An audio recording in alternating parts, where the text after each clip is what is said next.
रात गहरी होने के बाद ससुर जी ने मेरे कमरे का दरवाजा खटखटाया और मुझसे बोले, बहू, मैं बाथरूम में गिर गया था और मेरी कमर में बहुत दर्द हो रहा है। अगर तुम थोड़ी मालिश कर देती तो शायद मुझे थोड़ा आराम मिल जाता। मैंने उन्हें अपने बिस्तर पर लिटा लिया और धीरे धीरे उनकी कमर की मालिश करने लगी। पर इसके बाद जो हुआ उसकी आप कल्पना भी नहीं कर सकते, क्योंकि इसके बाद मेरी पूरी जिंदगी बिखर गई थी। हेलो दोस्तों, आज की इस अनोखी कहानी में आप सभी का स्वागत है। मेरी शादी के 5 महीने बाद ही मेरे पति का देहांत हो गया था और मेरी जिंदगी में ग्रहण लग गया था। मेरे पिताजी ने बड़ी मुश्किल से मेरी शादी करवाई थी, लेकिन 5 महीने के अंदर ही मैं फिर से अपने मायके वापस आ गई थी। मेरे मायके में मेरी माँ नहीं थी। जब मैं 10 साल की थी तभी मेरी माँ का देहांत हो गया था। इसलिए मुझे बहुत डर लगता था कि अगर पिताजी मुझसे कुछ कहेंगे तो मैं किसके आंचल में अपना मुंह छुपाऊंगी। माँ की मौत के बाद पिताजी ने दूसरी शादी कर ली थी और मेरी सौतेली माँ मुझसे बहुत नफरत करती थी। इसलिए मुझे और भी ज्यादा डर लग रहा था। मेरी सौतेली माँ अक्सर मुझे ताने देती थी कि पहले अपनी माँ को खा गई और फिर अपने पति को भी खा गई। अब यहाँ क्या लेने आई है? क्या हमें भी बर्बाद करके छोड़ेगी? ये सब ताने मुझसे बर्दाश्त नहीं होते थे, पर मैं और कर भी क्या सकती थी। मेरी जिंदगी ऐसे ही गुजर रही थी। फिर अचानक एक दिन मेरे ससुर जी हमारे घर आए और उन्होंने मेरे पिताजी से कहा कि वह मुझे फिर से अपने घर ले जाना चाहते हैं। मेरी सौतेली माँ ने तुरंत ही हाँ कर दिया, लेकिन मेरे पिताजी ने कहा, अब आपका बेटा इस दुनिया में नहीं है, तो आप मेरी बेटी को क्यों ले जाना चाहते हैं? इस पर मेरी सौतेली माँ ने मेरे पिताजी से बहस करना शुरू कर दी और कहा, इसमें इतना सोचने की क्या बात है? वह अगर कह रहे हैं कि वह प्रिया को ले जाना चाहते हैं तो उन्हें ले जाने दीजिए ना।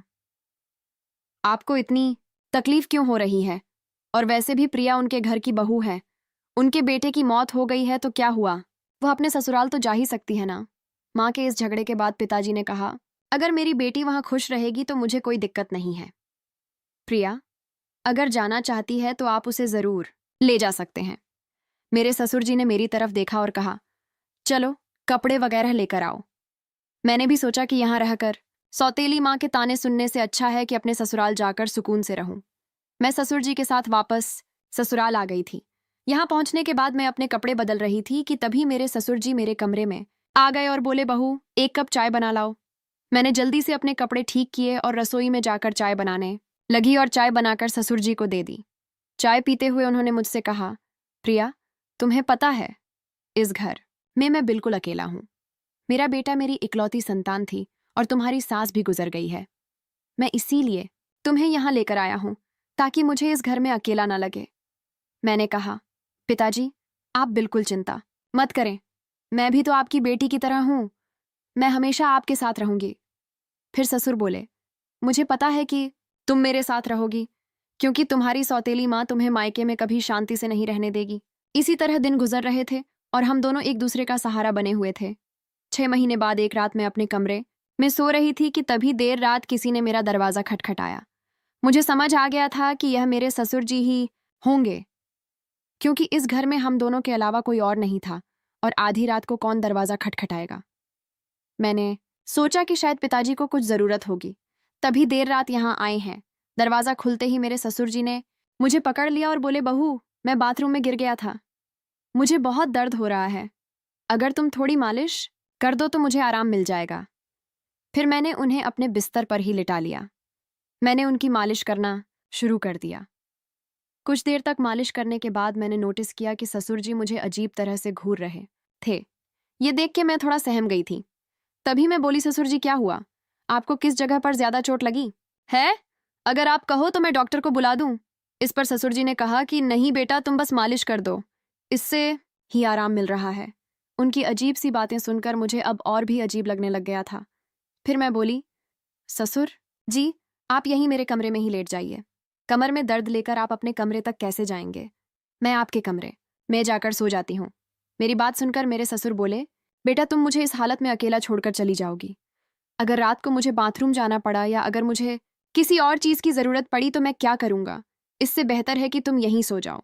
कुछ समय बाद मेरे ससुर उठकर मेरे पास आए और बोले, बहू मैं तुमसे कुछ कहना चाहता हूँ, अगर तुम मेरी बात मान जाओ तो ही मैं कहूँगा। उनकी इस बात से मेरा दिल और भी ज्यादा बेचैन हो गया था। मैं चिंतित होकर बोली, बोलिए पिताजी। ससुर जी थोड़ा हंसकर बोले, आज की रात मैं तुम्हारे साथ बिताना चाहता हूँ, क्योंकि अब अकेले अकेले अच्छा नहीं लगता है। मेरी पत्नी के मरने के बाद मैंने सोचा था कि फिर से शादी करूंगा, पर जब बेटे की भी मौत हो गई तो फिर मैंने शादी के बारे में सोचा ही नहीं। पर जब से तुम वापस आई हो, तब से मैं तुम्हारे प्यार में दीवाना हो चुका हूँ। उनकी यह सारी बातें सुनकर मुझे बहुत असहज महसूस हुआ, लेकिन उनकी बात का विरोध करने की हिम्मत नहीं हुई। मैं अपने कमरे में ही सोफे पर लेट गई, लेकिन मुझे नींद नहीं आ रही थी, क्योंकि मुझे बहुत डर लग रहा था।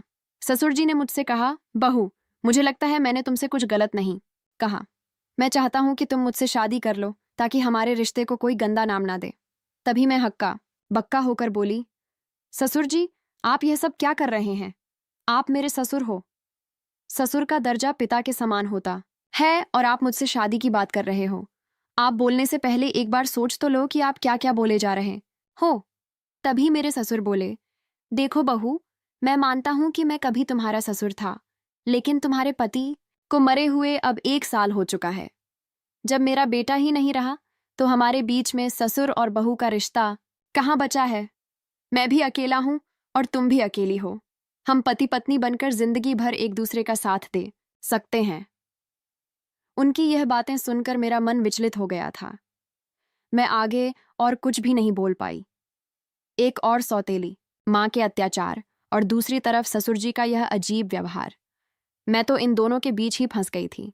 जैसे तैसे रात बीती और अगली सुबह मैं अपने ससुर जी की बातों पर सोच विचार करने लग गई। ससुर जी का प्रस्ताव मुझे असंभव लग रहा था, लेकिन वास्तविकता मुझे कुछ निर्णय लेने पर मजबूर कर रही थी।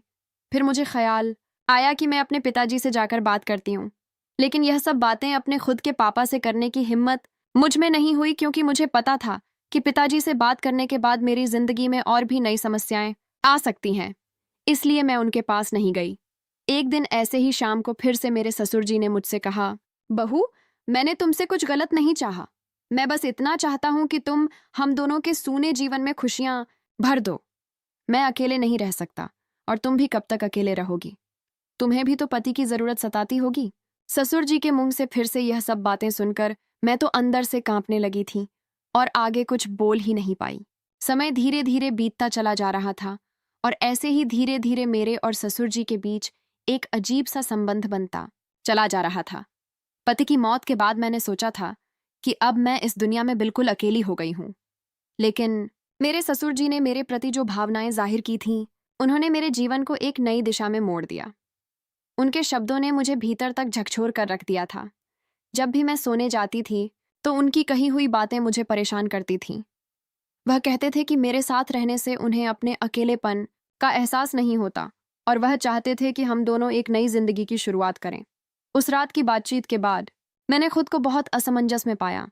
मेरे मन में कई सवाल उठ रहे थे कि क्या यह करना सही होगा? क्या यह समाज के नियमों के खिलाफ नहीं जाएगा? लोग क्या कहेंगे कि पति के मरने के बाद अपने ही ससुर से शादी कर ली? लेकिन कहीं ना कहीं मेरे दिल में यह बात भी थी कि शायद सच में मेरे ससुर अकेलेपन से जूझ रहे हैं। मैंने बहुत सोच विचार के बाद उनसे बात करने का फैसला किया। एक रात मैंने ससुर जी के दरवाजे की कुंडी खटखटाई। उन्होंने दरवाजा खोला और मुझे देखकर थोड़ा हैरान हुए।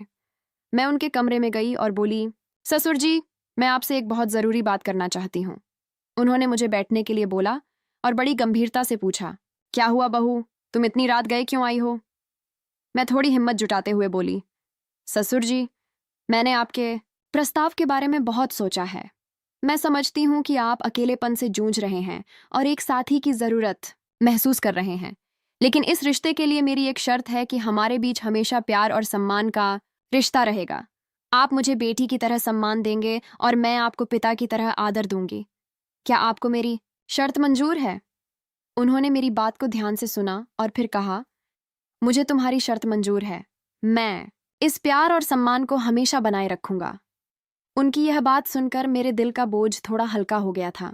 फिर कुछ दिनों के बाद हमने एक छोटे से समारोह में शादी कर ली। ये शादी समाज की नज़र में असामान्य थी, लेकिन हमने अपनी स्थिति को स्वीकार कर लिया था। शादी के बाद के दिन मेरे लिए बेहद चुनौतीपूर्ण रहे। गांव ने लोगों ने तरह तरह की बातें करना शुरू कर दिया था। रिश्तेदारों ने भी हमसे दूरी बना ली थी, लेकिन हमने इन सब की परवाह किए बिना अपने जीवन में आगे बढ़ने का फैसला किया। हमारे रिश्ते में धीरे धीरे प्यार और समझ बढ़ने लगी थी। ससुराल में पहले जहां मैं खुद को असहज महसूस करती थी, अब वही घर मुझे अपना सा लगने लगा था। ससुर जी हर संभव प्रयास करते थे जिससे मैं खुश रहूं। उन्होंने मेरी हर छोटी बड़ी ज़रूरत का ख्याल रखा था और मेरी सारी ख्वाहिश पूरी करते थे। वह हर दिन मेरे लिए कुछ ना कुछ खास करने की कोशिश करते थे। कभी मेरी पसंदीदा खाने की चीज़ें लाते थे तो कभी मेरे लिए नई नई साड़ियाँ लाते थे। धीरे धीरे मैंने उनके प्रति एक अलग तरह का आदर महसूस करना शुरू कर दिया था। हम दोनों ने मिलकर एक नई जिंदगी की शुरुआत की थी। ससुर जी अब मेरे जीवन का एक अभिन्न हिस्सा बन चुके थे और अब हमारे बीच का रिश्ता सिर्फ ससुर और बहू का नहीं रहा, बल्कि अब हम दो जिस्म और एक जान हो चुके थे। उन्होंने मेरी बंजर जिंदगी में बरसात की थी। उन्होंने मुझे फिर से हंसना सिखाया था, जीवन को एक नए नजरिए से देखना सिखाया था। शादी के कुछ महीनों बाद मैंने महसूस किया कि हमारे बीच का यह नया रिश्ता मुझे एक नई दिशा दे रहा है। हम दोनों ने साथ मिलकर कई मुश्किलों का सामना किया और हर बार एक दूसरे का साथ दिया। ससुर जी के साथ मेरे इस नए रिश्ते ने मुझे जीवन के कई नए पहलू दिखाए थे। उन्होंने मुझे यह एहसास दिलाया कि जीवन में अगर साथी सही हो तो कोई भी मुश्किल इतनी बड़ी नहीं होती कि उसे पार ना किया जा सके। समाज ने भी हमें बहुत खरी खोटी सुनाई थी, पर हमने किसी की बात पर गौर नहीं किया। हमारे रिश्ते में धीरे धीरे एक नए तरह का प्यार और सम्मान उभरने लगा। उनके साथ बिताए हर पल ने मुझे कुछ नया सिखाया और मुझे एहसास हुआ कि कभी कभी जीवन हमें ऐसे मोड़ पर ले आता है जहां हमें अपने फैसलों पर पुनर्विचार करना पड़ता है। आज मैं अपने ससुर जी के साथ एक नई जिंदगी जी रही हूँ और हमारे बीच का प्यार और सम्मान पहले से भी अधिक मजबूत हो गया है और वह मेरी जिंदगी के सबसे महत्वपूर्ण इंसान बन चुके हैं। कमेंट करके ज़रूर बताइएगा कि आपको ये कहानी कैसी लगी। अगर आपको यह कहानी पसंद आई हो तो इसे लाइक करें और अपने दोस्तों के साथ भी शेयर करें। आगे भी ऐसी रोमांचक कहानियों के लिए हमारे चैनल को सब्सक्राइब करें और बेल आइकन दबाना ना भूलें। सब अपना और अपने परिवार का ख्याल रखना। Thank you.